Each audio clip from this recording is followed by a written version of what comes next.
Ya, Assalamualaikum, Mbak Nadia. Waalaikumsalam warahmatullahi wabarakatuh.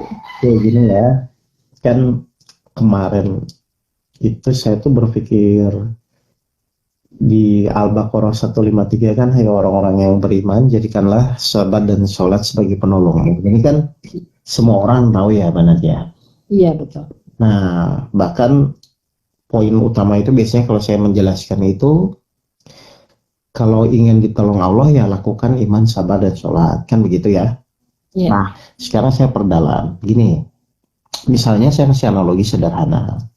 Dulu waktu kita kecil, kan orang tua kita bilang, ayo kamu ranking 1, nanti papa beliin sepeda. Kan begitu ya biasanya. Iya. Atau ibu, pokoknya nanti diiming-iming sesuatu. Nah, pertanyaan saya, berarti yang ingin ranking 1 itu siapa?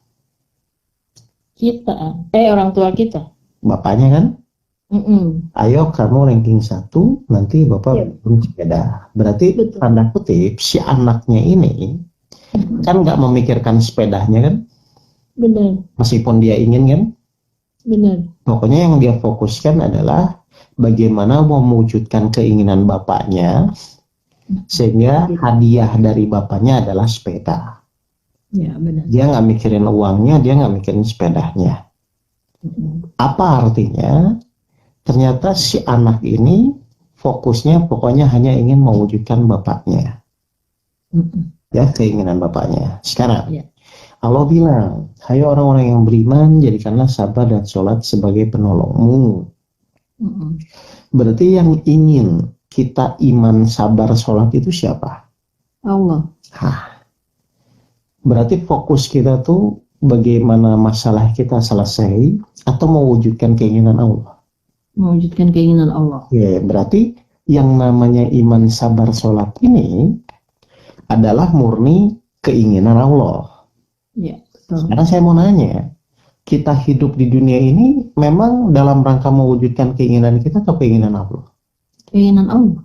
Lah kalau misalnya begitu wajar dong kalau kita benar-benar menjalani iman, sabar, dan sholat. Karena memang hidup kita ini dalam rangka mewujudkan keinginan Allah. Benar. Berarti kalau ada orang ngomong saya sudah sabar, sudah sholat, sudah iman, tapi nggak ditolong-tolong. Berarti dia itu dalam rangka ngomong itu mewujudkan keinginannya atau keinginan Allah? Keinginannya dia. Berarti salah kan? Salah banget. Jadi sebenarnya goalnya itu adalah bukan masalah Allah menolong atau tidak. Goalnya itu adalah apakah kita mewujudkan keinginan Allah atau tidak. Benar. Jadi harusnya kita akan sedih ketika diuji Allah tuh kita tidak sabar. Bukan kita sedih masalah kita tidak selesai-selesai. Benar, Kak. Tapi kebanyakan orang itu tuh kecewa ketika masalah dia tidak selesai. Berarti kan selama ini dia menjalani untuk mewujudkan keinginannya aja kan? Ya, benar. Padahal Allah sudah keras di surat Az-Zariyat 56 itu kan Allah berfirman kan, dan tidak aku ciptakan jin dan manusia hanya kecuali mengabdi. Berarti kan intinya kita hidup itu kan sebenarnya untuk mewujudkan keinginan Allah. Ya, hanya mengabdi ya. Benar nggak? Berarti kalau saya simpulkan semua jamaah yang bermasalah itu adalah karena dia fokusnya bukan mewujudkan keinginan Allah. Jadi masalah itu apa? Masalah itu adalah ketika keinginan kita tidak sesuai dengan keinginan Allah. Benar. Nah makanya kalau dalam perjalanan hidup, kalau kita misalnya nggak paham dari awal bahwa kita hidup itu hanya dalam rangka mewujudkan keinginan Allah, ya jadi nabrak-nabrak terus. Nggak selesai-selesai ya. Loh, memang nggak akan selesai-selesai karena tujuan kita diciptakan itu kan mewujudkan keinginan Allah. Benar. Dan Allah memang berjanji, pokoknya kamu wujudkan keinginan saya, iman, sabar, dan sholat. Benar. Kan fokusnya ke sana, bukan ke pertolongannya. Benar.